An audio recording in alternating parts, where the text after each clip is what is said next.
우리 3주째 거룩한 두려움에 대해서 함께 말씀을 나누고 있고, 저희 교회에서 진행하고 있는 동행 모임 우리 소그룹에서도 이 거룩한 두려움이라는 시리즈를 계속하고 있습니다. 여러분, 우리가 분명히 이해해야 하는 것이 두려움에는 두 종류가 있다라고 말씀드렸죠. 파괴하는 그런 두려움과 또 나를 살리는 하나님 앞에 어떤 갖는 그 경외감의 두려움이 있다라고 말씀을 드렸습니다. 먼저 우리가 경외라는 단어를 조금 생각해 보길 원하는데, 사실 저는 교회 말고의 공간에서 경외라는 단어를 들어본 적이 거의 없는 것 같아요. 그러니까 교회 안 다니는 사람한테 경외한다라는 게 무슨 말입니까? 라고 물어본다라면 아마 나이가 지긋하신 분들도 그것에 대해서 명확하게 대답을 하기가 어려우실 겁니다. 자, 그러면 경외라는 단어의 뜻이 무엇이냐? 먼저 한자어를 보게 되면 이렇게 돼 있습니다.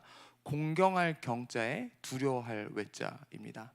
그러니까 공경할 경이라는 것이 무엇이냐면 존경한다라는 그런 의미이죠. 어떤 대상을 내가 우러러보고 존경할 때, 우리 영어로는 뭡니까? 리스펙한다라고 이야기하죠. 너 그 사람 리스펙해? 리스펙, 존경한다라는 것이죠. 그 다음에 외자는 두려워할 외예요. 그래서 두려움에 대해서 저희가 계속 이렇게 묵상을 하고 있는데, 오늘 본문 이 4절 5절을 보게 되면 굉장히 강력하게 권면하고 있습니다. 원래는 개역개정판을 제가 준비해달라고 했는데 갑자기 우리말 성경으로 띄워주셨는데, 요거는 그래서 개역개정판의 번역이 이제 조금 이해하기가 어렵기 때문에 제가 우리말 성경으로 가져왔습니다. 우리말 성경을 한번 4절 5절 다시 한번 읽어보도록 하겠습니다. 시작.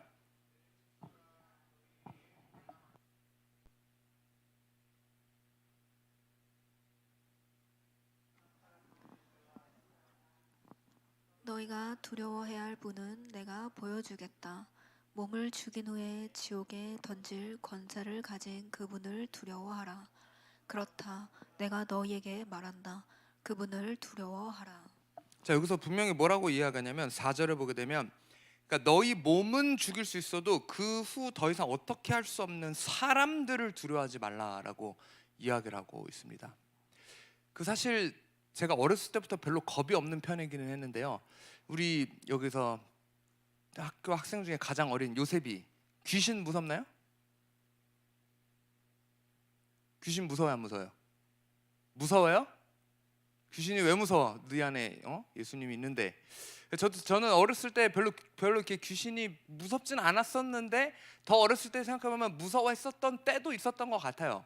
근데 이게 나이가 들면서 사실 귀신보다 무서운 게 뭐라는 생각이 들었냐면 사람이라는 생각이 들었어요. 귀신 뭐 눈앞에 잠깐 뭐 보일 수 있는데, 물론 그거에 놀래 자빠져서 머리 박고 죽는 사람은 있다든가 심장마비 걸려 죽는 사람이 있어도 뭐 눈앞에 귀신 나타나서 뭐 어떡할 건데, 뭐 할 수 있는 게 없어. 그냥 귀신이니? 너 예수님의 이름으로 명하노니 가라 이러면은 오케이 이러고 그냥 갈 수밖에 없다라는 거죠. 귀신이 우리한테 할 수 있는 게 아무도 없어요. 사람이 근데 진짜 정신이 이상한 사람, 막 진짜 어떤 정신적인 질환 혹은 뭐 악령에 들렸던, 이게 사실 사람이 무서운 거예요, 사람. 그래서 참 사람이 무섭구나라는 생각을 이제 하고 있었는데, 많은 사람들이 그래서 사람을 굉장히 의식하고 사람을 두려워합니다. 그런데 사람이 우리에게 끼칠 수 있는 해, 물론 우리에게 상해를 입힐 수도 있고 심지어 뭡니까? 생명을 뺏어갈 수도 있죠. 그런데 거기까지라는 거예요. 그 이상을 어떻게 할 수 없습니다. 하지만 성경에서 분명히 이야기하는 것은 무엇입니까? 그러니까 이 사람에 대한 무서움보다 훨씬 큰 무서움이 있는데, 12장 5절에 보게 되면 너희가 두려워해야 할 분, 그것이 사람이 아니라는 것이죠. 여기 보면 이렇게 이야기하고 있어요. 그러니까 사람은 죽이고 끝입니다마는 몸을 죽인 후에 지옥에 던질 권세를 가진 그분을 두려워하라. 그 권세를 가진 분이 누굽니까? 바로 하나님, 그리고 예수 그리스도, 심판자로 오시는 그 예수 그리스도라는 것이죠. 그렇다. 내가 너에게 말한다. 그분을 두려워하라. 그러니까 우리 영혼을 살리거나 죽일 수 있는 영원한 어떤 지옥불, 혹은 영원한 그 주님과 같이 거할 수 있는 그 천국에 우리 이르게 할 수 있는 예수님을 우리가 오직 의식해야 된다는 것을 우리가 알아야 한다는 것이죠. 여러분은 하나님을 두려워하고 계십니까? 우리 계속 이야기하지만 하나님을 향해 우리가 가져야 하는 그 두려움, 성경에서 두려워하지 말라라는 단어가 365번 있다라고 알려져 있지만 두려워하라라는 단어가 200여 번이나 등장한다라는 것이죠. 근데 이것이 우리를 파괴하는 두려움이 아니라고 분명히 이야기하고 있습니다. 자, 우리가 한 가지 또 이 두려움이라는 단어를 생각할 때 영어 단어로 좀 보게 되면 이것이 구분이 되는데, 한국말은 두렵다라는 단어로만 돼 있지만 영어에서 두려움이라는 단어가 크게 두 가지 단어로 쓰여집니다. 첫 번째는 fearing이라는 단어, fear, 어떤 두려움, 말 그대로 진짜 두려움이죠. be scared of라는 이런 단어가 있는데, 이 두 가지가 차이점이 있어요. 이 scared라는 단어를 쓸 때는, 그러니까 뭔가 어떤 겁을 먹고 막 바들바들 떨면서, 예를 들면 이 시험을 못 봤을 때 그 시험지와 회초리를 들고 부모님 앞에 섰을 때 어떤 그런 마음이라는 것이죠. 그런데 이 하나님을 두려워하라고 이야기하는 것이 그런 마음으로 하나님 앞에 막 내가 맞을까봐, 어떤 형벌에 처할까봐 그런 마음으로 겁먹으라고 이야기하는 것이 아닙니다. 여러분이 무서워하는 사람하고 좋은 관계를 가질 수 있을까요? 하나님을 내가 지나치게 두려워한다면 그분과 좋은 관계를 가질 수 없다라는 거예요. 그렇다면 그를 두려워해야 된다는 것은 어떤 것을 의미합니까? 이 경외라는 단어에서 알 수 있듯이 존경의 마음을 담는 것이라는 것이죠. 예전에 이런 말을 우리가 많이 나눴죠. 어떤 한 어린아이가 할아버지 그 목마 이렇게 태워줬더니 올라가가지고 머리카락을 막 잡아 뜯고 수염을 막 잡아 당겼다라고 이야기하는데, 그럴 때마다 아이고 내 새끼 그래 허허허 한 번 아니라 계속 그러는데, 그때마다 칭찬해주면 이 어린아이의 인식 속에는 어떻게 됩니까? 할아버지는 그렇게 대해도 되는 존재, 내가 누군가의 머리에 올라타서 머리끄댕이를 집어 당기고 수염을 당겨도 되는 행위라고 인식이 되게 되겠죠. 근데 이 아이가 할아버지를 존중한다라고 이야기할 수 있을까요? 그럴 수 없다라는 것이죠.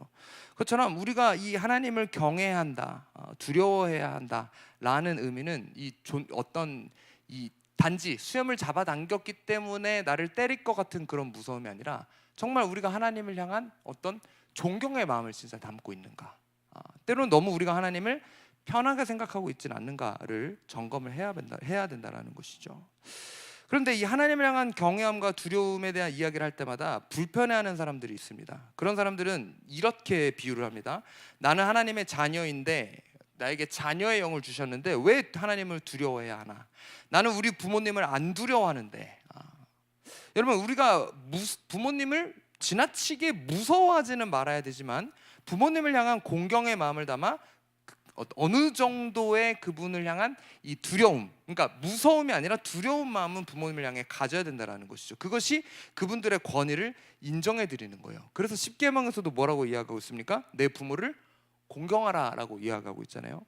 저희가 요양원을 하고 있지만 보면 어떤 자녀들은 진짜 별로 부모님을 공경하는 마음이 정말 없구나라는 어떤 이런 생각이 느껴지는 분들도 계시고, 어떤 분들은 정말 부모님한테 굉장히 잘하시는 그런 분들도 있어요. 그러니까 이 나이가 정말 많이 드셨고, 때로는 판단력이 없지만, 때로는 정말 이렇게 누워만 계시지만 그분들을 향한 공경의 마음이 있구나라는 것이 느껴지는 자녀들이 있다라는 것이죠. 여러분, 심지어 육신의 부모에도 우리가 그런 마음을 가져야 하는데, 하물며 하나님에게는 어떤 마음을 가져야 할까요? 이런 두려움에 대해서 이야기를 할 때 저희 교회 한 청년이 이런 이야기를 나눈 적이 있었습니다. 지금은 이제 저희 교회에 없는데, 이 친구는 어렸을 때 아버지가 굉장히 이제 농사도 지시고 뭐 하시기 때문에 엄하셨대요, 굉장히. 그래서 아빠만 볼 때마다 뭔가 혼날 것 같은 그런 이제 두려움의 마음이 사실 있었고, 근데 아빠한테 혼날 때마다 엄마가 굉장히 위로해 주시고 사랑으로 품어주셨고 친구처럼 엄마가 굉장히 대해주셨다라고 이야기해요. 이 집안에 이 아이가 굉장히 늑둥이로 이제 태어났거든요. 그래서 늘 뭐만 있을 때마다 엄마에게 다가가고, 엄마랑은 친밀한데 아빠는 뭔가 거리가 느껴지고, 아빠에 대한 마음을 생각했을 때 그다지 그러니까 무섭기만 한 존재라는 이런 생각을 했었다라고 이야기를 합니다. 그런데 그런 무서움을 갖고 아까 이야기했듯이 내가 무서워하는 존재와 우리는 관계를 가질 수가 없습니다. 관계를 진전시킬 수 없습니다. 하물며 자신의 아버지임에도 불구하고 아버지에 대한 어떤 오해, 아버지가 자신을 얼마나 사랑하는지, 자신을 얼마나 아끼는지, 또 때로는 그 어떠한 훈육의 방식이 아버지의 사랑의 표현이었는지조차 이 친구는 인지하지 못했었던 것이죠. 그런데 그런 마음을 갖고 있다가 이 친구가 성인이 되고 얼마 지나지 않아서 아버지가 사고로 돌아가시게 되었어요. 아버지의 빈자리가 생기니까 이제 그런 마음들이 느껴진다라는 거. 그때 아버지의 이 마음이 사랑의 마음이고 사랑의 표현이었었구나 라는 것이 시간이 지나면 지날수록 깨달아지고 느껴졌고, 그러면서 이 친구가 이런 얘기를 했어요. 목사님의 이 말씀을 제가 들으면서 저한테 이런 생각이 들었습니다. 자신한테 하나님은 마치 그냥 어머니와 같은 존재, 그러니까 나를 사랑해 주시고 보듬어 주시고, 하지만 어떤 나에게 훈계하거나 때로는 나에게 뭐라고 이야기하시는 그 사랑의 잔소리조차 자기가 듣고 싶어 하지 않았기 때문에 하나님에 대해서도 늘 어떤 말씀을 읽을 때나 뭘 할 때마다 이 사랑에 대한 것에만 집중을 자기가 했었다라고 이야기를 하더라고요. 그런데 성경을 계속 읽다 보니까 또 아버지에 대해서 생각을 하다 보니까 하나님이 자신의 엄마와 같은 사랑의 모습도 있지만 분명히 자신의 아버지와 같이 사랑의 마음으로 자신에게 권면해주는 그런 모습이 하나님 아버지에게도 있다는 생각이 들었기 때문에 더 시간이 늦기 전에 그건 역시도 내가 듣기 싫은 잔소리나 나를 혼내는 것이 아니라 사랑의 표현이라는 것을 자기가 하나님 아버지로부터 또 그렇게 믿고 그 말씀을 받아들이기로 결단했다라는 그런 이야기를 저에게 했습니다. 여러분, 이런 것처럼 때로는 우리는요 싫은 소리 듣기를 너무 지나치게 싫어해요. 뭔 말을 해도 다 잔소리로만 여기고 무슨 말을 해도 그냥 다 듣기 싫어하는 경우가 있어요. 혼나는 것만 갖고, 혼내는 게 아닌데 혼나는 것만 갖고. 근데 그것이 아니라 우리 잠언에도 여러 번 이야기하죠. 훈계를 즐겨 듣게 하는 자가 복이 있다라고 이야기를 하고 있는데, 이 모든 잔소리, 모든 이런 것들이 우리가 뭐 나를 죽이는 그런 말이 아니라는 것이죠. 그것처럼 우리가 하나님에 대한 이 거룩한 두려움을 가져야 하는 것도 그 하나님이 우리에게 뭘 하지 말아라, 해라, 이 성경 말씀에서도 이야기하는 그것들이 듣기 싫은 딱딱한 율법적인 말이 아니라 진정으로 그것이 사랑의 표현임을 우리가 기억해야 된다라는 것이죠. 그렇기 때문에 하나님을 향해 가져야 하는 거룩한 두려움은 그런 두려움이라는 거예요. 육신의 아버지를 내가 존경하는 그런 마음, 때론 내가 잘못했을 때 회초리를 드시는 그런 아버지의 마음도 사랑의 표현임을, 그리고 그것이 하나님 아버지의 마음임을 우리는 기억해야 된다라는 것입니다. 사랑의 하나님이기도 하지만 동시에 공의의 하나님이라는 것, 그리고 우리는 이 사랑의 하나님인 동시에 공의의 하나님을 경외해야 한다라는 것, 그분을 향한 거룩한 두려움을 반드시 가지고 있어야 합니다. 어떤 부류의 사람들은 또 이렇게 이야기하는 사람들이 있습니다. 요한복음 15장 15절에 보면 이렇게 이야기합니다. 한번 읽어주십시오. 시작. 이제부터는 너희를 종이라 하지 아니하리니 종은 주인이 하는 것을 알지 못함이라 너희를 친구라 하였노니. 이 구절을 들면서 아니 우리를 이제 종이라고 이야기하지 않으셨는데 왜 그분을 두려워해야 하냐, 이 두려워하면 종의 영에 매이는 것이기 때문에 두려워한다는 것은 잘못된 것이 아니냐 이러면서 어떤 분은 자기가 기도할 때 자기 예수님이라고도 이야기 안 하고 너무 친구 같기 때문에 예수님이 그냥 저는 동의하지 않습니다. 제 말이 아니에요. 그냥 예를 드는 거예요. 야 예수야 나 좀 도와줘라 라고 기도를 한대요. 그만큼 자기가 하나님하고 예수님하고 친밀하다라고 이야기하는 것을 제가 들으면서 저는 이렇게 생각했어요. 그거는 선 넘는 거라고 생각했어요. 그건 아닌데 이게 성경에서 이야기한 게 그런 말은 아닌 것 같은데 라는 생각이 들더라고요. 제가 중학생 때 이제 저희 기도원 초창기에 너무 사람이 많고 이제 기도원에서도 섬기는 여러 분들이 많이 계셨었어요. 여러 일들도 돕는. 근데 이제 그때 저희 그러니까 어머니보다는 좀 한 뭐 열 몇 살 뭐 이렇게 15살 이렇게 어리지만 그러니까 저에 비해서는 진짜 한참 어른이죠. 이제 그런 이제 집사님이 계셨는데 나이가 이제 좀 있으신, 너무 성격도 좋고 막 제가 일 같이 할 때 너무 그분이랑 일하는 게 재밌고 막 맛있는 것도 사주시고 방학 때 제가 여기 기도원에서 막 청소하고 노동하고 막 했었거든요. 그분이랑 같이 있는 게 너무 좋아서 제가 이렇게 이야기했어요. 집사님 저 형이라고 해도 돼요? 네. 너무 친근해서. 집사님이 뭐라고 하셨을까요? 네. 안 된다고 딱 잘라 얘기하시더라고요. 그건 아니지. 그건 아니지. 이렇게 딱 잘라 이야기하시더라고요. 왜? 내가 형이라고 하는 순간 어떻게 보면 너무 맘먹었을지도 몰라요, 솔직히 어린 마음에. 그러니까 딱 잘라서 이야기를 하시더라고요. 여러분, 이런 것처럼 예수님이 우리를 친구라고 불러주셨지만 그게 맘먹어도 된다는 말은 아니거든요. 반말을 해도 된다는 말은 아니거든요. 그러니까 이 말씀을 굉장히 이분은 오해하고 계셨다라는 이런 생각이 들더라고요. 여러분, 우리가 친근한 건 좋지만 어느 정도의 선은 분명히 있어야 된다는 거예요. 성경에서도 마찬가지로 하나님께서 직접 친구, 이 사람은 나의 벗이다 라고 이야기한 인물이 있었습니다. 누구죠? 바로 아브라함입니다. 아브라함을 향해 그가 나의 벗이다 라고 하나님이 이야기를 하셨다는 것이죠. 자, 그러면 정말 하나님이 직접 벗이다, 친구다라고 이야기한 그 아브라함은 하나님을 그저 친구로서 편하게만 대했을까요? 하나님은 뭐라고 아브라함에게 이야기하셨습니까? 정말 순종하기 힘든 한 가지 명령을 하시죠. 하나밖에 없는 아들 이삭을 하나님께 바치라는 이해할 수 없는 명령을 내리십니다. 심지어 친구라면 알 수밖에 없는 아브라함이 그 아이를 갖기 위해 얼마나 오랜 시간을 기다렸고, 얼마나 오랜 시간을 고뇌했고, 얼마나 힘든 기간을 보낸 상황에서 얻은 아들인지에 대해서 친구라면 알 수밖에 없는, 하나님은 정말 알 수밖에 없는 그 상황에 이삭을 바치라는 그런 말씀을 하셨습니다. 물론 저는 아직 아이가 없기 때문에 이 명령이 사랑하는 누군가를 바쳐야 된다는 마음이 굉장히 순종하기 어렵다 이 정도지, 사실 자식을 낳아본 사람만 알 수 있다라고 이제 이야기를 하잖아요.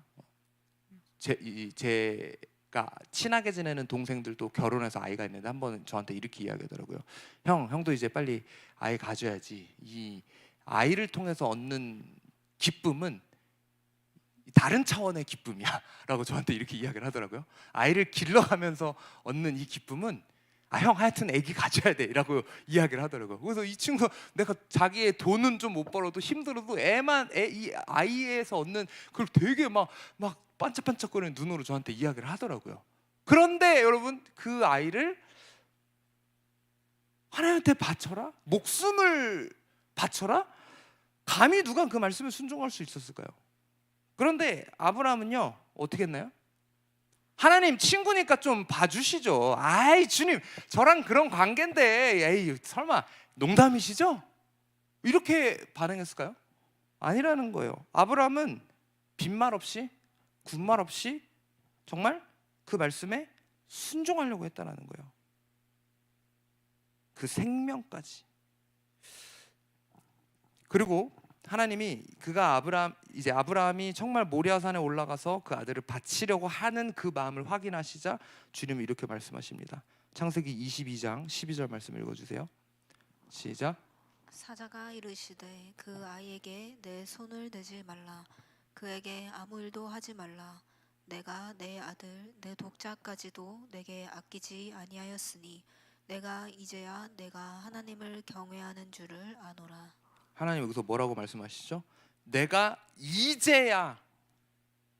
아니, 아브라함이 그 전에 정말 하나님이 가라면 가고, 고향 친척 아비집을 떠나 내가 내게 명한 곳으로 가라 갔고, 또 물론 이스마엘이라는 불순종의 씨앗도 있었지만 그래도 기다림이라는 시간을 통해 이삭을 얻었고, 여러 가지 어떤 하나님 앞에 순종하는 그런 모습들을 많이 사실은 보였었지만, 그 모든 것들이 아니라 그가 정말 자신의 하나밖에 없는, 어떻게 보면 자기 인생에서 가장 사랑하는 그 독자를 하나님 앞에 순종함으로 바치려고 할 때, 그 생명까지 하나님을 신뢰하면서 하나님이 책임져 주시겠지, 이 아이를 내가 죽인다 하더라도 이 아이가 살아나든 아니면 하나님이 막아주시든 하는 이 친구이시자 자기가 경외해야 할, 그 두려워해야 할 그 하나님을 향한 신뢰가 있었기 때문에 그는 그 행동을 할 수 있었던 것이고, 하나님께서는 그거를 멈추시면서 하시는 말씀이 이제야 네가 나를 경외하는 줄 알았다, 아노라 라고 말씀하셨다는 점에 우리가 주목하기를 원합니다. 아브라함은 주님과 친구였지만 진심으로 온 마음으로 하나님을 경외했습니다. 여러분, 우리가 친구라고, 그분이 우리를 친구로 불러주셨다라고 이야기해서 그분을 두려워할 필요가 없는 게 아니라는 거예요. 우리가 그분의 친구라면 더욱더 그분을 경외해야 한다는 사실을 우리는 기억해야 합니다. 우리 아까 읽었었죠. 요한복음 15장 15절 다시 한번 보여주세요. 여기 보면 이제부터 너희를 종이라 하지 아니하리니 종은 주인이 하는 것을 알지 못하고 너를 친구라 하였다 라고 이야기하는, 이 아브라함처럼 우리를 향해 친구로 불러주시는 이 구절 바로 직전에 이런 구절이 있어요. 15장 14절 함께 읽습니다. 15장 14절 시작. 너희는 내가 명하는 대로 행하면 곧 나의 친구라. 우리를 친구라고 불러주시는 전제 조건이 여기 기록되어 있어요. 그게 뭐라고 이야기하고 있습니까? 내가 명하는 대로 행하면, 그러니까 바꿔 이야기하면 하나님이 말씀하시는 대로 행하지 않으면서 나는 주의 친구 할 수 있나요? 없다라는 거예요. 아니 여기 이야기 여기 써있잖아요. 하나님의 친구로 부르심을 받으면 우리는 어떻게 해야 됩니까? 하나님 명하시는 대로 하는 사람이 하나님의 친구라고 분명하게 여기서 기록되어 있잖아요. 그런데 내가 하나님 명하시는 대로 하지 않아요. 난 말씀도 읽지 않아요. 난 거룩한 삶을 살지도 않아요. 하나님 향한 두려움이 없기 때문에 그 모든 말씀을 싸그리 무시하고 명색만, 구실만 하나님의 친구라고 스스로 자칭함이 하나님 보시기에 친구라고 이야기할 수 있습니까? 이 구절에 의하면 절대 아니에요. 나는 친구라고 생각하는 거예요. 난 주님의 친구인데, 난 주님의 친구인데, 근데 주님 앞에 마지막 날 주님 앞에 딱 섰을 때, 야 예수님, 내 친구 예수님 드디어 만났습니다. 그분이 그런 사람한테 이렇게 이야기할 거예요. 내가 너를 도무지 알지 못하니 내게서 떠나가라라고 이야기할 거예요. 우리 친구 아니에요? 이 구절 딱 펴서 보여주실 거예요. 너 혼자 친구라고 생각했나 보구나. 나는 내 말대로 하지 않는 너를 도무지 알지 못한다. 여러분, 주님의 명령을 따르지도 않고 내 삶에 그런 열매, 행함이 없는데 무슨 주님과의 친밀함을 논하고 친구라고 칭할 수 있겠습니까? 여러분, 우리 삶에 종교적인 행위가 아니라 여기서 이야기하고 있는 진정한 행함이 있어야 합니다. 말씀을 따라 사는 것, 말씀을 쫓아 사는 것, 세상의 기준이 아니라 말씀대로 행함이 우리의 삶 가운데 분명하게 나타나야 합니다. 우리 오늘 학교 학생들 아주 좋은 강사님 모시고 커뮤니케이션, 또 언어, 소통에 대해서 배웠죠? 네? 그런 것 역시도 내가 말씀을 행함이, 말씀대로 삶이 나의 언어 습관에서도 나와야 한다고요. 요즘 세상에 이 친구들 또래들 보면 정말 입이, 제 때도 제 친구들 입이 거칠었었는데 점점 더 심해지는 것 같아요. 정말 너무 어린 아이들까지 입에 진짜 거친 말들을 달고 살아감을 봅니다. 언어의 습관부터 우리가, 그리고 단순히 비속어를 하지 않는다 하더라도 여러분의 언어의 습관을 돌아보셔야 합니다. 어린아이들뿐만 아니라 누구는 걸핏하면 불평불만하는 사람이 있어요. 이건 어떻고 저건 저떻고 내 말로 범죄하는 사람이 있어요. 그리고 저 사람은 왜 저래, 남 험담만 하는 사람. 그것이 아니라 이 말씀을 행함이 우리의 입술과 우리의 말과 우리의 삶과 우리의 행동과 우리의 생각과 그 모든 것에서 말씀을 행함이 진정으로 나타나야 한다는 것을 우리는 기억해야 합니다.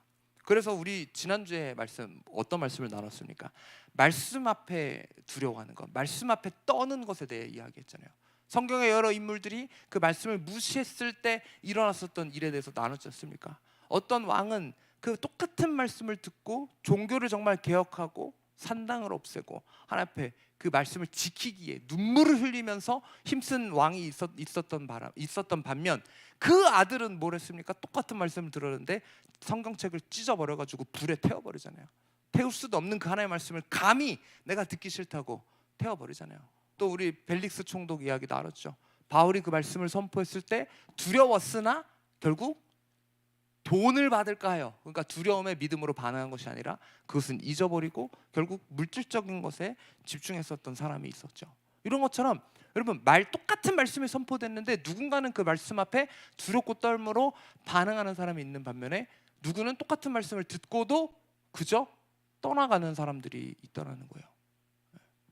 우리는 이 하나님의 말씀 앞에 어떻게 반응하고 있습니까? 그러니까 이 말씀이 내가 지켜도 되고 내 마음 따라 어떤 땐 안 지켜도 되고, 사실 그렇게 생각하기 때문에 말씀에 대한 불순종이 나오는 거예요. 귀에 걸면 귀걸이, 코에 걸면 코걸이라고. 아니 그거는 목사님, 그거는 구약에서나 그렇지 무슨 요즘도 그런 말씀을 하십니까? 전에 누가 저한테 말씀 잘못 전하고 있다고 김한영 목사 그 말씀 잘못 전한 걸로 누가 그렇게 얘기를 했어요. 제가 곰곰이 생각해봐도 과연 그런가? 저는 그렇게 생각하지 않아요. 저보고 율법주의라고 얘기하는데 율법주의가 뭔지도 모르면서 율법, 그래서 우리가 이 율법을 또 구분해야 된다라고 제가 막 이렇게 이야기를 사실 했는데, 여러분 이것이 율법주의가 아닙니다. 말씀이 더더군다나 마지막 때에 말씀했어서 여러분 절대 흔들리면 안 돼요. 똑같은 말씀이 선포되는데 이것을 내가 아멘으로 듣고 이거 내가 지켜도 되고 안 지켜도 되고가 아니라 이것이 진짜 하나님을 경외하는 마음으로, 두렵고 떨리는 마음으로 진정으로 내가 순종해야 된다는 말씀을 아는 사람은 그 말씀 앞에 반응함이 다르다는 거예요. 여러분 그 말씀이 선포됐을 때 내가 거기에 순종함으로 구원의 길에 이르는 사람이 있는 반면에 불순종함으로 구원에 이르지 못하는 사람도 있다는 것을 여러분 반드시 기억하시길 바랍니다. 제가 예를 들어드릴게요. 우리 출애굽 말씀 한번 보길 원합니다. 여러분 애굽 왕이 바로가 성경을 보게 되면 자신의 마음을 스스로 완악하게 했다라고도 나오고 하나님이 그의 마음을 완악하게 하셨다라고도 나오지만, 원어적으로 보면 완악하게 하셨다라는 것도 그의 마음에 완악함을 먹도록 허락하셨다라고 문법적으로는 사실 쓰여 있습니다. 그러니까 그 바로 역시도 마찬가지죠. 내 백성을 보내라라는 그 말씀을 듣고 어떤 때는 순종하려고 했지만 결국 순종하지 않았고, 그걸 몇 번 반복합니까? 10번이나 반복하고 결국 사망에 이르르잖아요. 기회가 있었음에도 불구하고. 자, 우리 좀 이 재앙 내용을 한번 좀 보기를 원하는데, 특별히 이 하나님의 이 말씀을 우습게 여겨서 죽임당한 사람들이 있고, 그 말씀을 두렵고 떨림으로 받아서 생명을 건지는 사람들이 있습니다. 당연히 이스라엘 사람들이 아니라 애굽 사람들을 이야기하는 거예요. 자, 출애굽기 9장 22절 말씀 한번 읽어주십시오. 시작. 여호와께서 모세에게 이르시되 너는 하늘을 향하여 손을 들어 애굽 전국의 우박이 애굽 땅의 사람과 짐승과 밭의 모든 채소에 내리게 하라. 10가지 재앙 중에 7번째 재앙인 우박에 관한 이야기입니다. 여러분 여기서 보면 하나님은 순종하지 않는 바로와 그 애굽 사람들을 치시기 위해 우박 재앙을 준비하셨다라는 것이죠. 여러분 우박 맞아본 적 있습니까? 맞아본 적 없어? 얼마 전에 내렸었는데 한 몇 주 전인가? 지난달인가에 우박 얼음 막 이렇게 떨어졌었잖아요. 우박 뭐 따끔따끔 아프겠죠. 근데 제가 미국에 있었을 때 내리던 우박은 이런 한국에서 볼 수 있는 우박이 아니었어요. 정말 막 테니스공 뭐 그거보다 더 큰 우박들이 막 떨어져요. 잠깐 떨어지는 게 아니라 진짜 막 엄청 오래 떨어져요. 지붕 다 박살납니다. 차 다 박살나요. 그래서 우박 경보가 내리잖아요. 그러면은 이 밖에 있는 것들을 다 집에 넣기 위해, 특히 자동차 같은 거 차고에 넣기 위해 막, 그리고 밖에 큰 주차장에 자동차 세워놓고 차 파는 데 있죠. 이런 데도 막 창고 같은 데 차 넣기 위해 비싼 차부터 막 차고차고 이렇게 넣기 위해 막 난리가 나요. 그런데 이제 제가 처음 미국 이제 가서 우박 경보가 떨어졌을 때 그냥 뭐 별 생각 없었어요. 그냥 뭐 밖에 뭐 돌아다녀도 된다라고 생각했어요. 수업이 취소되길래 왜 수업이 취소되지? 그냥 뭐 우리 한국 사람들은 비가 와도 눈이 와도 학교 가니까 그냥 뭐 나는 앞에 마트나 가야겠다 그렇게 생각을 하고 이제 막 파바바바박 소리가 떨어지는데 소리가 좀 심상치 않더라고요. 문을 열어보고 아니 이게 무슨 영화처럼 이따만한 게 막 떨어지는데, 상범이 이거 맞으면 어떻게 될 것 같아? 아파 이러고 말 것 같아? 죽어요. 죽어. 하늘에서 이만한 게 떨어지는데 그게 시속 이게 몇 킬로로 떨어지겠어요? 정말 죽어요. 우박 맞으면 죽어요. 그때 밖에 나오면 안 돼요. 근데 저처럼 무식하게 에이, 뭐 우박 그까짓 거 이러고 문에 밖에 나왔으면은 죽는 거예요. 여러분 이거보다 근데 여기서 보면은 더 큰 우박이 사실 떨어졌었던 것 같아요. 9장 자 18절 말씀, 출애굽기 9장 18절 읽어주세요. 시작. 내일 이맘때면 내가 무거운 우박을 내리리니 애굽 나라가 세워진 그날로부터 지금까지 그와 같은 일이 없었더라. 애굽 나라가 세워진 날부터 지금까지 그와 같은 일이 없을 정도의 우박, 그냥 우박이 아니라 무거운 우박. 영어 성경에는 a very heavy hail, hail이 우박이거든요. 그냥 heavy hail이 아니고 very heavy hail. 얼마나 무거운 우박이면 짐승이나 사람이나 맞으면 그 자리에서 그냥 죽고 채소까지도 다 박살이 날 정도의 이전에도 본 적 없었던 그런 강한 우박이 내릴 거라고 이제 말씀을 하셨다라는 거예요. 자, 그다음에 19절 말씀 읽어주세요. 시작. 이제 사람을 보내어 내 가축과 내 들에 있는 것을 다 모으라. 사람이나 짐승이나 무릇 들에 있어서 집에 돌아오지 않는 것들에게는 우박이 그 위에 내리리니 그것들이 죽으리라 하셨다 하라 하시니라. 자, 여기서 분명히 선포되었죠. 가축이나 들에 있는 것이나 모을 수 있는 것. 제가 이 미국에서 우박 경보 떨어지면 미국 사람들이 하는 것처럼 다 모을 수 있는 것들은 분명하게 모으라고 이야기를 하고 있어요. 짐승이나 들에 있는 것들, 그리고 그런 것들은 집에 돌아오지 않는 것들은 여기 분명히 경고하죠. 집에 들어가지 않으면 어떻게 된대요? 우박 맞아서 죽는다고, 그것들이 죽으리라라고 분명하게 이야기하고 있어요. 그러면 뭘 하면 되지? 요한아, 뭘 하면 되지? 집에 들어가야지. 피해야지. 그 우박을. 머리 맞으면 죽는데 피해야지. 그러니까 게다가 이스라엘을 구원하신 하나님께서 이 우박 재앙을 치실 때 이스라엘 사람에게만, 야, 너 이스라엘 사람한테 가서 이게 우박 내린대 라고 이야기하지 않으셨다라는 거예요. 이거를 만천하에 그 애굽 사람들 앞에서 선포하게 하셨다는 거, 바로에게도 선포하게 하셨다는 거예요. 이런 일이 있을 거라고 분명하게 이야기를 하셨다는 거예요. 그러면서 알려주신 게 뭐죠? 우박을 피할 수 있는 길, 죽임당하지 않을 그 길을 알려주셨다는 거예요. 집으로 돌아오면 우박을 피한다. 여러분, 하나님께서는 재앙 가운데 생명을 건질 수 있는 은혜를 주셨다는 것을 반드시 우리가 기억해야 합니다. 이 모세가 우박 재앙에 대해서 이야기할 때, 바로에게 이야기할 때 바로만 있었던 것이 아니고 분명히 그 옆에 바로의 신하들이 함께 있었습니다. 그런데 자, 여러분, 이 9장 20절 말씀 한번 읽어주십시오. 시작. 바로의 신하 중에 여호와의 말씀을 두려워하는 자들은 그 종들과 가축을 집으로 피하여 들었으나 21절. 여호와의 말씀을 마음에 두지 아니하는 사람은 그의 종들과 가축을 들에 그대로 두었더라. 똑같은 말씀이 선포됐는데 이 모세의 말, 결국은 누구의 말입니까? 하나님의 말임을 인지했었던 신하들은 자신이 갖고 있었던 여러 이 종들과 가축, 심지어 자신조차도 집으로 피하게 써서 구원을 얻었다는 거예요. 이 사람들이 어떤 마음을 갖고 있었습니까? 하나님의 말씀을 향한 두려운 마음이 있었죠. 왜? 지금 이게 첫 번째 재앙입니까? 제가 진짜 이거 보면서 답답했었던 게 뭐냐면, 첫 번째 재앙이라면 그나마 이해가 가요. 하나님? 아이, 그 뭐 이스라엘 하나님? 에이, 우리 태양신이 더 세. 이럴 수나 있겠죠. 근데 지금 이거 몇 번째 재앙? 이미 지금 재앙이 계속 지금 진행이 지금 됐잖아요. 7번째 재앙이잖아요. 6번이나 앞에 그 모세가 선포하는 대로 재앙들이 일어났는데, 아니 바보 아냐고, 바보. 이 모세가 이야기한 거 이루어졌습니까? 안 이루어졌습니까? 그러니까 하나님의 말씀이 이루어졌습니까? 안 이루어졌습니까? 그 중에 안 이루어진 게 없어요. 그걸 알고 있는 바로의 신하들 중에, 애굽 사람들 중에, 야, 이거 진짜 이러다 다 죽겠다 이거. 그리고 그 말씀을 듣고 행한 사람, 하나님의 말씀을 향해 두려운 마음을 가졌었던 사람, 이거 내가 순종하지 않으면 안 되는구나, 이런 사람만 구원을 받았다라는 것이죠. 그런데 하나님의 말씀을 똑같이 들었는데 어떤 신하들은 그 말씀을 가볍게 들었다라는 거예요.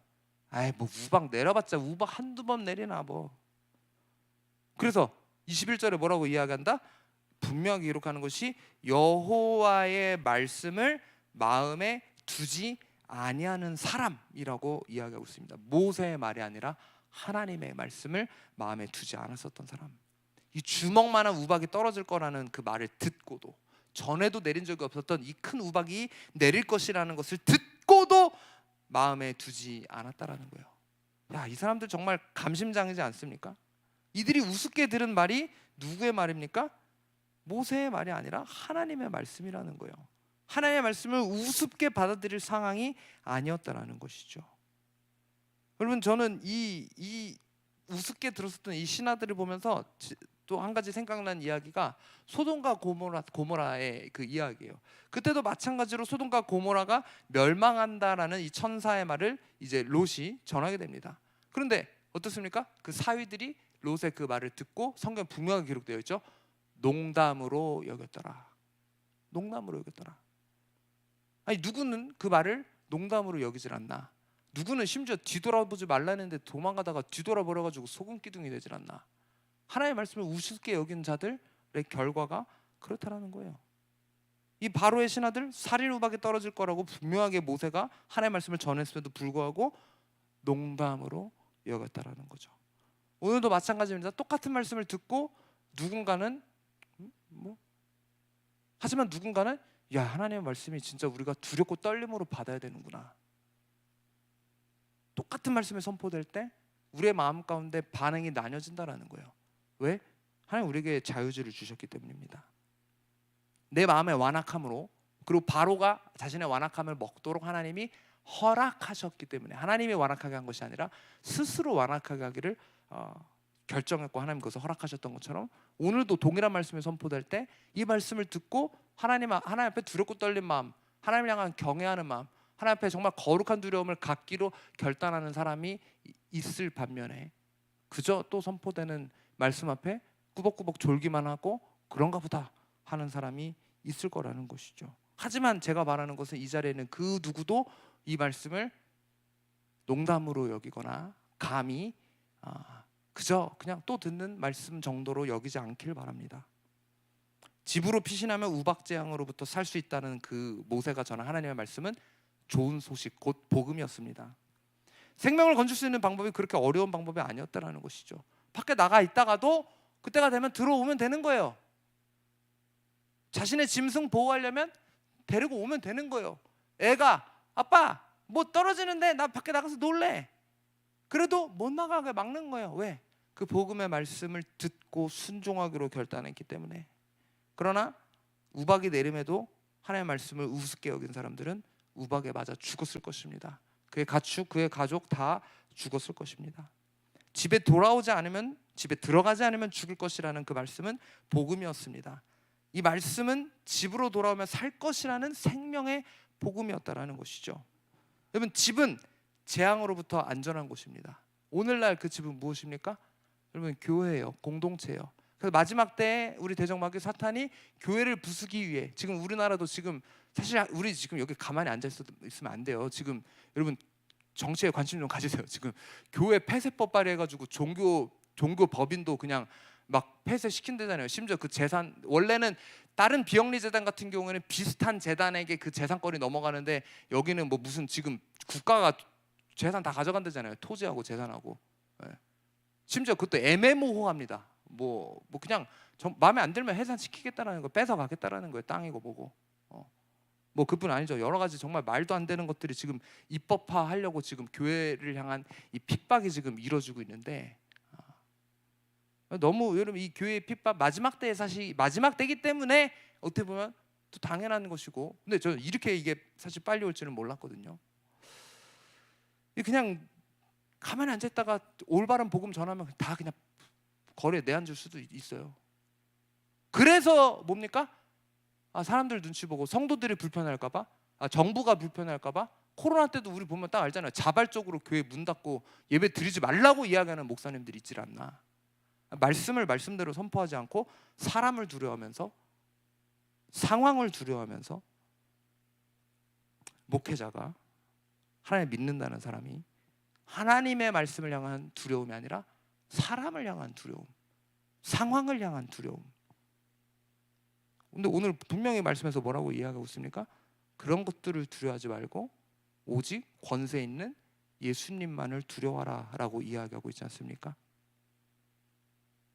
여러분, 그 구원의 말씀 앞에 우리가 두렵고 떨림으로 설기를 원합니다.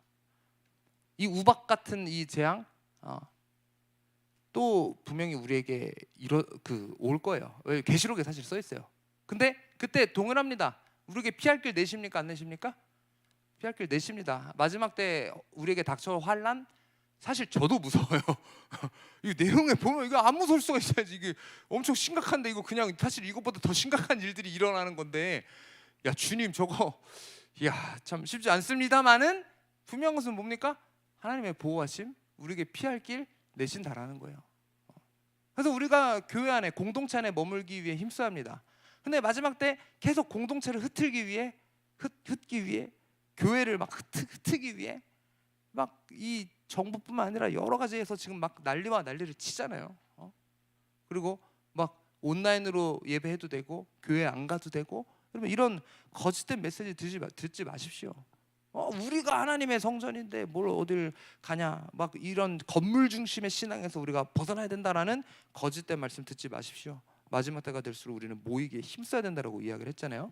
구원의 방주에 올라타야지 내가 구원의 방주에 가지도 않는데, 이 믿는 자들의 모임에 함께하지 않는데, 원래 교회라는 것이 건물이 아니라 믿는 자들의 모임인데 내가 그것을 교회를 안 가서 어디서 그거를 겪는다라는 거예요. 어디서 나를 이끌어줄 영적으로 성장시켜줄 영적 보호자, 목자를 어디 가서 내가 만난다라는 거예요. 그거 없이 아직도 난 예수님 믿고 집에서 성경책 읽으니 나는 그냥 그냥 이렇게 신앙생활해도 된다라고 착각하는 사람들이 너무 많잖아요. 우리가 한 인물을 더 보기를 원합니다. 여러분, 하나님을 향해 이 경외하는 마음을 가졌었던 여러 인물 중에 사실 정말 좋은 표본이 누구냐면 요셉이에요. 요셉. 네. 요셉. 왜 그렇습니까? 그는 하나님을 의식하는 사람이었어요. 이 보디발의 아내가 그를 여러 번, 한 번이 아니라 여러 번 유혹했음에도 그는 내가 어찌 이 큰 악을 행하여 하나님 앞에 범죄하리요. 그가 어딜 가든지 하나님이 자신과 함께 한다라는 하나님을 향한 두려운 마음이 있었다는 것이죠. 내가 이런 마음 안 갖고 있잖아요. 남이 안 보고 있다 그래서 나 하고 싶은 대로 한다, 죄를 짓는다, 남이 안 보고 있다고 해서.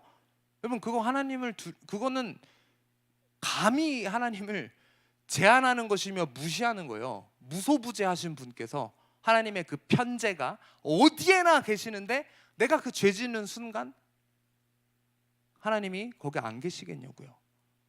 여러분, 예를 들면 아직도 예를 들면 술을 못 끊으신 분이, 아니면 술을 못 끊으신 분이 술을 사러 충청마트에 이제 갔다가 소주병을 딱 찝는데 옆에 저나 김경래 목사님 이렇게 딱 있다. 그럼 딱 그걸 잡고 뭐라고 하실까요? 목사님 요리하려고. 막 이러겠죠. 눈치 보니까. 근데 그 자꾸 그냥 이 사람이 의식하니까 그런 말을 하는데, 원래 마시려고 샀다가 요리하려고 샀다라는 거짓말을 또 하는데, 아니 목사님이 안 지켜봐도 그거 잡는 그 순간 하나님이 나를 지켜보고 있다라는 거를 왜 생각하지 않을까요? 하나님 향한 경외함이 없기 때문이에요. 하나님 향한 두려운 마음이 없기 때문이에요.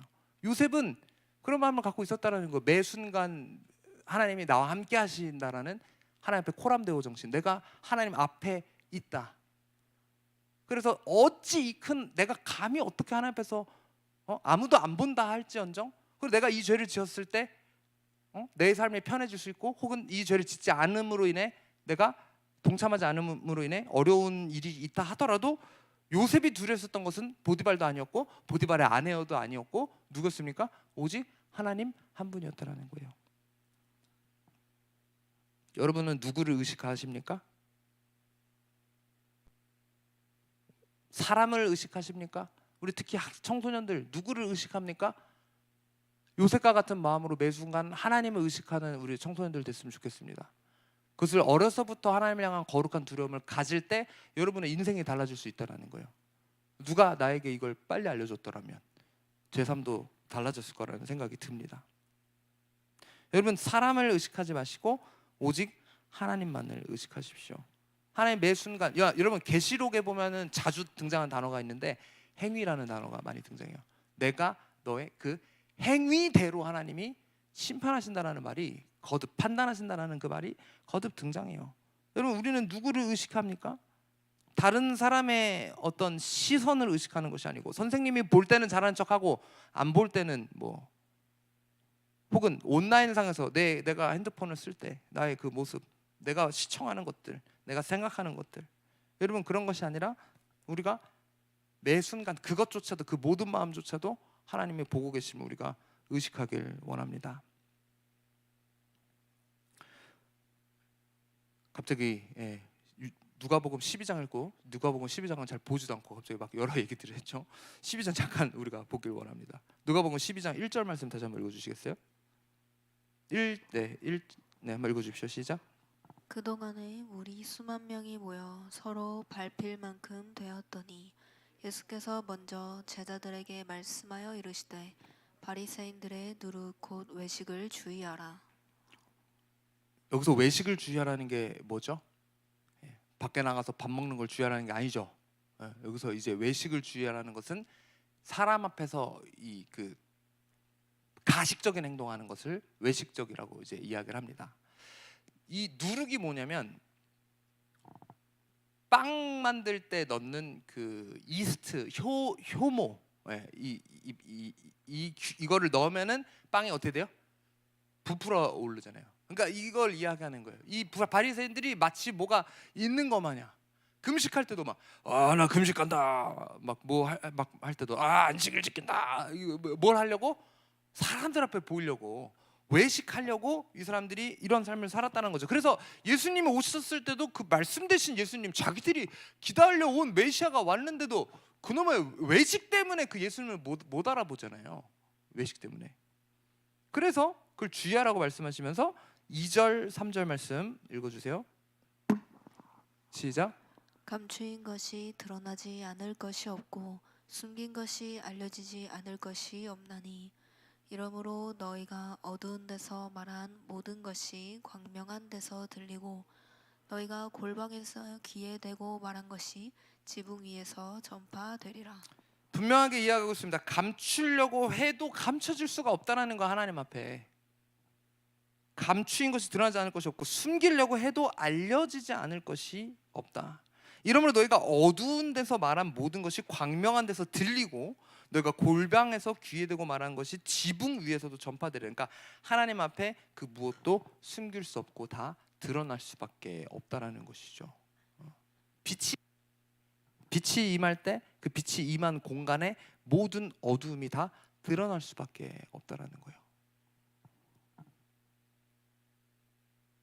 그런데 많은 사람들이 하나님을 향한 경외함, 거룩한 두려움을 갖지 못한 채 감히 하나님 앞에 감출 수 있다 생각하고 감히 하나님 앞에 숨길 수 있다 착각하는 사람들이 너무 많이 있습니다. 심지어 목회자들 중에서도 그런 목회자들이 너무 많다는 것이죠. 뭐 지금은 굉장히 사실 수그러들었지만 제가 해외에 있을 때 좀 눈여겨보던 한국 사역자가 있어요. 야, 저분 진짜 한번 만나 뵙고 싶다. 그러니까 저랑 굉장히 영적인 결이 비슷하다고 느꼈어요. 마지막 때에 대해서 외치고 어떤 거룩한 삶에 대해서 늘 선포하고 성령의 역사에 대해서 이렇게 선포하시는 그런 사역자분이 계셨어요.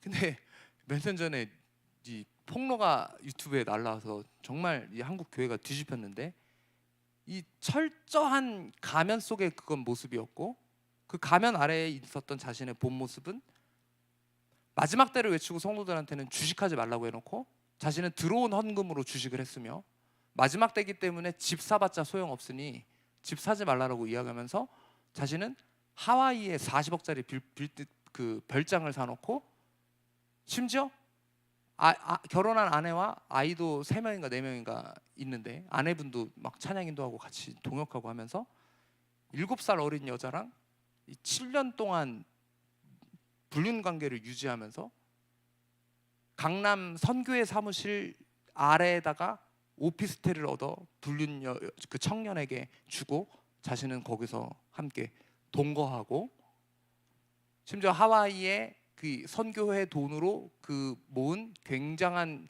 이 고급 가구 같은 것들을 그 여자 이름으로 하와이 별장에다가 보내놓고 스포츠카를 사고 거기서 커플링 끼고 커플 운동화 신고 커플 옷 입고 스포츠카 타고 하와이에서 놀러 다니는 그런 사진들도 나오고 그러면서 이렇게 이야기하는 거 자신이 말씀을 전할 때만은 진심이었다고. 아니 그게 어떻게 무슨 100번 양보해서 한 번 실수할 수 잠깐의 어떤 유혹이었다라고 뭐 생각은 할 수 있겠다만 그게 아니라 7년 동안 회개를 외치면서 마지막 때를 외치면서 어떻게 그런 삶을 살 수 있냐고요. 심지어 공개적으로 자신이 나와서 회개합니다라는 어떤 자신이 왜 그럴 수밖에 없었는지에 대해서 이야기했는데 제가 진짜 아주 주의 깊게 들었는데 다 변명이에요. 다 변명이고 심지어 거기에도 거짓말이 있어요. 이건 아니라고 이야기했는데 나중에 또 증거 올라오는 거예요. 그게 거짓말이라는 증거들이. 철저하게 뭡니까? 두 인물로 산 거죠. 이분이 사역하실 때 영어 이름 썼는데 교회 설교하러 갈 때는 영어 이름 쓴 그 모습으로 가고 밖에서 이런 말도 안 되는 짓거리, 심지어 불법 업소 같은 것들도 가면 안 되는 업소들도 가면서 술 한 잔도 하면서 할 때는 한국 이름 쓰고 렌즈 끼고 안경 벗고 이러면 이게 하나님을 경외하는 사람이 이렇게 할 수 있습니까? 제가 그걸 보면서 무슨 생각을 했냐면요, 우리 요한이 목사님이 그렇게 될 수 있을까 없을까? 너 대답 잘해야 된다. 목사님도 그렇게 될 것 같아? 안 될 것 같아? 안 될 것 같아? 네. 여러분, 제가 그거 보면서 이런 때려 죽일 놈이 아니라 무슨 생각이 들었냐면, 저도 저렇게 될 수 있다고 생각했어요. 진심으로. 그분이 저랑 6살밖에 차이 안 나거든요. 6년 뒤에 저게 내 모습이면 어떡하지라는 생각이 들었어요. 왜? 그분이 언제부터 변질된지는 모르겠어요. 처음부터 거짓말이었는지 어쩐지는 모르겠습니다만, 정말 마지막 때를 외치고 성령 사역을 하고 하나님 앞에 붙들린 사람 대적마귀 사탄이 가만 안 둡니다. 사역자를 쳐야 그 밑이 다 우르르 무너지기 때문이에요. 그 사람이 저랑 그 메시지 지금 다 지워지거나 막 거기 선교에서 열심히 냈었던 사람 교회를 떠나거나 이런 일들이 일어나기 때문에 저에게도 그런 유혹과 어떤 그런 일들이 분명히 있을 거라는 생각이 들었어요. 근데 제가 우리 요한이가 목사님 안 그럴 것 같아요라고 믿어주고 말해줘서 사실 고맙지만, 그것보다 더 중요한 게 뭐냐면, 제가 요즘 계속 느낀 게 이거예요.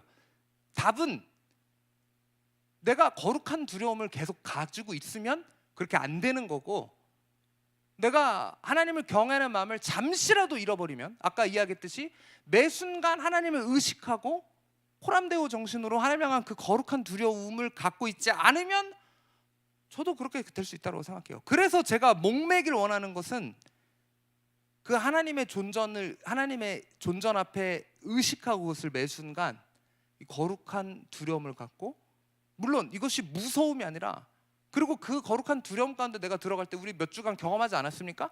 하나님 그 임재 가운데 우리에게 치유도 허락하시고 은혜도 허락하시고 기쁨도 허락하시고 사랑도 허락하시면 여러분 느끼지 않았습니까?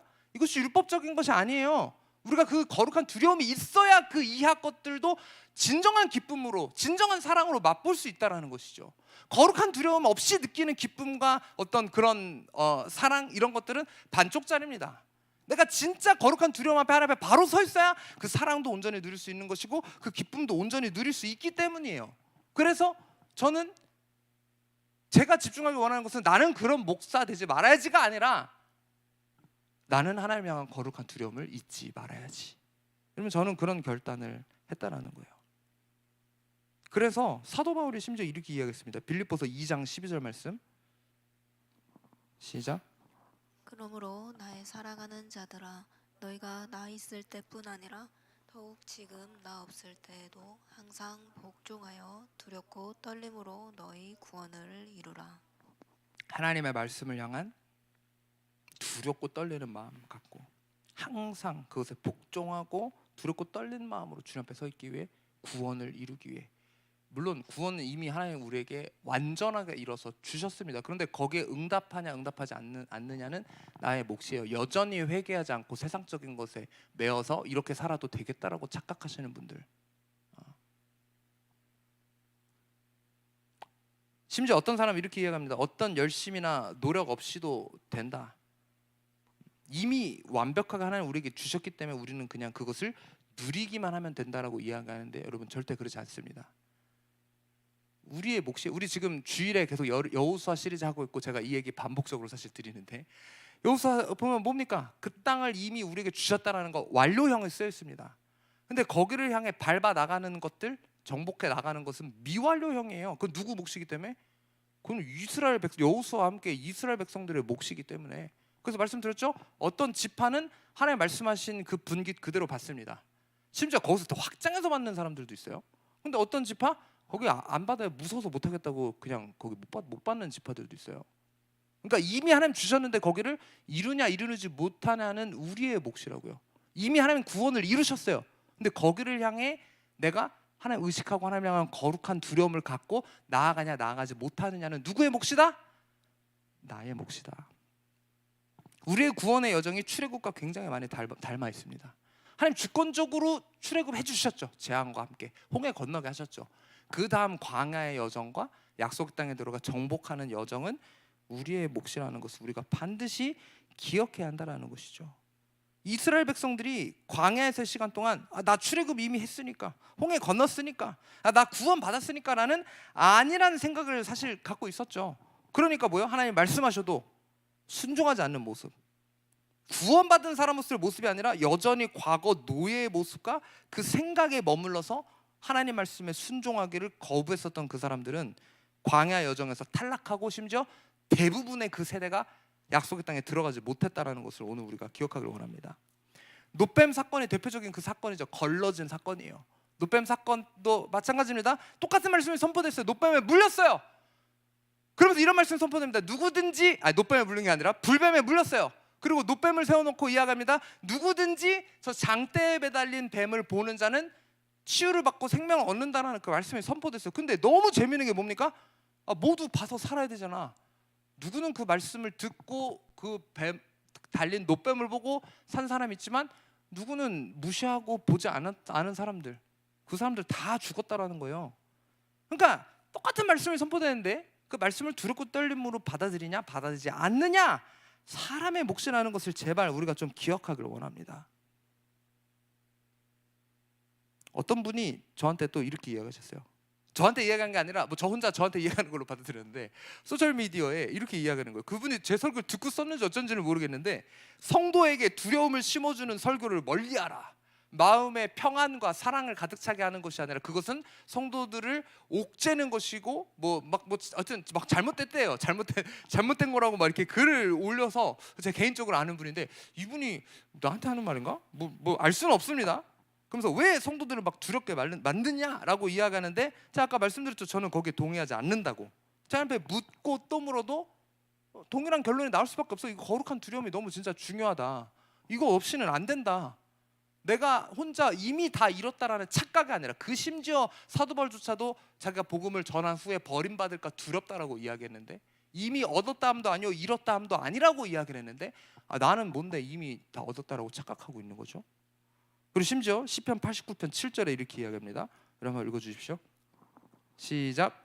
하나님은 거룩한 자의 모임 가운데서 매수 무서워할 이시오며 둘러있는 모든 자 위에 더욱 두려워할 이시니이다. 성도들에게 두려움을 심어주지 말라고요? 저는 성도들에게 거룩한 두려움을 심어줘야 된다고 생각합니다. 하나님은 거룩한 자의 모임 가운데서 그냥 무서워할 뿐이 아니라 어떻다? 매우 무서워할 이. 그러니까 여기서 이 무서움이 파괴적인 두려움이 아니라 매우 경외해야 할 분이라는 것이죠. 모든 자 위에 더욱 두려워할 이라고 이야기하고 있습니다. 오늘날 교회가 이 모양인 이유, 계속해서 이 목회자들의 타락 소식이 들리고 또 들리는 이유, 우리 삶에 하나님을 더 경험하지 못하는 이유가 거룩한 두려움을 잃어버렸기 때문이에요. 디모데후서 3장에 보면 마지막 때 일어날 일들이 나오고 있는데, 자, 잘 미디어팀 따라와 주세요. 디모데후서 3장 1절. 너는 이것을 알라. 말세에 고통하는 때가 이른다라고 이야기하면서 일어날 일들을 나열하고 있습니다. 2절. 사람들이 자기를 사랑하며 돈을 사랑하며 자랑하며 교만하며 비방하며 부모를 거역하며 감사하지 아니하며 거룩하지 아니하며 무정하며 원통하며 풀지 아니하며 모함하며 절제하지 못하며 사나우며 선한 것을 좋아하지 아니하며 배신하며 조급하며 자만하며 쾌락을 사랑하기를 하나님 사랑하는 것보다 더하며. 5절 같이 읽습니다. 시작. 경건의 모양은 있으나 경건의 능력은 부인하니 이 같은 자들에게서 내가 돌아서라. 여러분, 이게 뭔 말일까요? 거룩한 두려움이 없으면 경건의 모양만 있게 되는 거예요. 그럴듯한 성도의 모습. 하지만 거룩한 두려움 없이는 그 경건의 능력이 절대 나를 통해 나타나지 않습니다. 경건한 능력을 부인하니 이 같은 자들에게서 네가 돌아서라 라고 이야기하고 있습니다. 여러분, 그러면서 왜 이렇게 저보고 피곤하게 사냐, 대충 해. 어떻게 감히 대충 할 수 있어요? 더더군다나 마지막 때인데. 디모데후서 3장 12절에 또 이렇게 얘기합니다. 무릇 그리스도 예수 안에서 경건하게 살고자 하는 자는 어떻게 된대요? 여러분, 우리는 핍박받을 수밖에 없어요.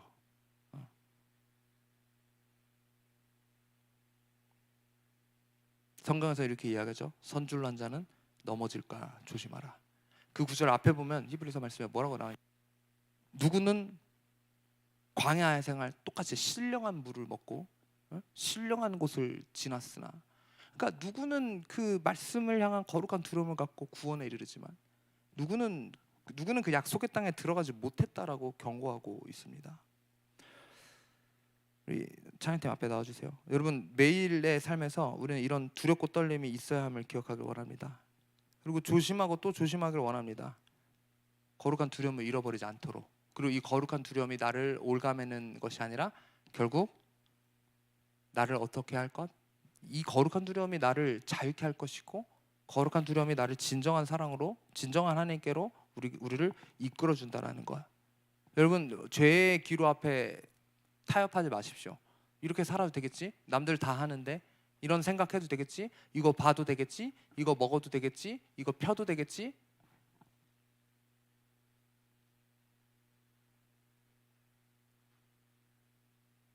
하나님이 우리에게 주시려는 것은 어떤 잠깐의 마음의 편함, 종교적인 어떤 위안, 그런 것이 아니에요. 우리에게 더 큰 것을 주시려고 하는데, 내가 주님을 의식하지 않으면 그 모든 것들이 왜곡돼서 나에게 들어오는 거예요.